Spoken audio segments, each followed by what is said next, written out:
baked. The malafis binon. Always you're talking about a food item that you're able to spread on bread. Malafis means it adjoins, it accompanies bread. Upaslo malafto, and pas is not something which adjoins something. It's bread is bread. Something is secondary to it. For daisa nami lo malafto, we find that you could use daisa as a type of cracked wheat. And also you don't eat that with bread. And yet it suffices. When it's cooked, it suffices to be what? Terev tashilin. Nom Reb Zera, hani babloi. Reb Zera says, hani babloi tipshoi. The foolish Babylonians, da'achli nama benamo. In Europe, everybody used to eat everything with bread. So when they would eat oatmeal or porridge, they'd also eat it with bread. So, but what are you basically eating? You're eating bread with bread. You're eating grain with grain. So you see clearly that it's not something that accompanies bread, right? And what? And yet it qualifies for Erev Tavshilin.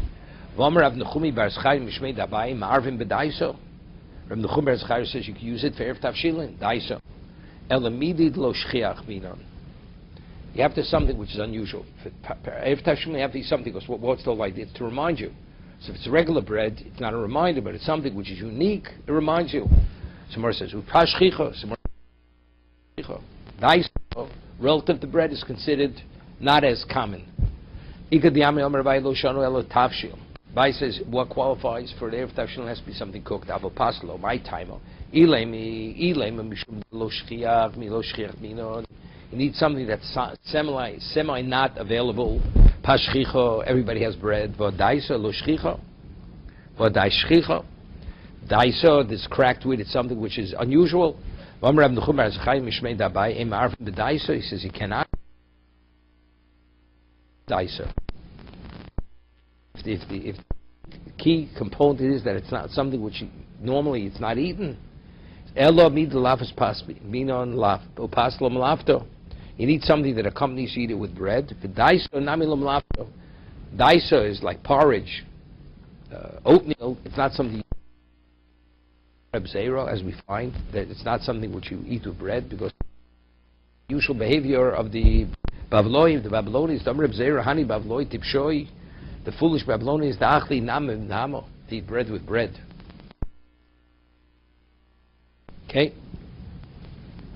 Reb Chiyo, ton Reb Chiyo, adashim shebishulei agdera.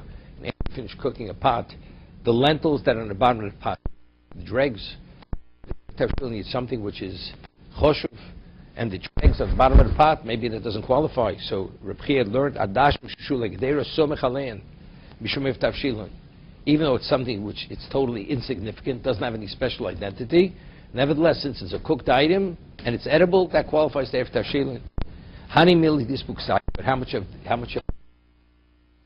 has to be.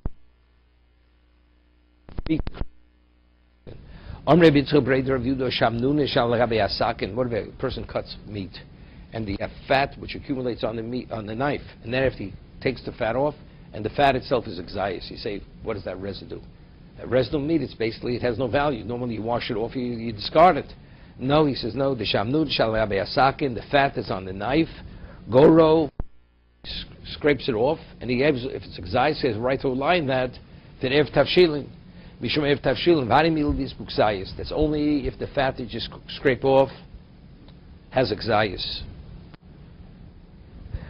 Omer Ravasi, Omer Rav, Rasis name of Rav, Dalgim Kitanim, Meluchim, small salted fish, Ein Behem Mishum Erev Tavshilin. You cannot use them for Erev Tavshilin. Yeah. Omer Rav Yosef Im Tzolon, Nochri Shomachalein. No, we're talking. We'll see. If something could be easily prepared, it qualifies for Erev Tavshilin. If it hasn't been cooked or broiled, we'll see in a moment.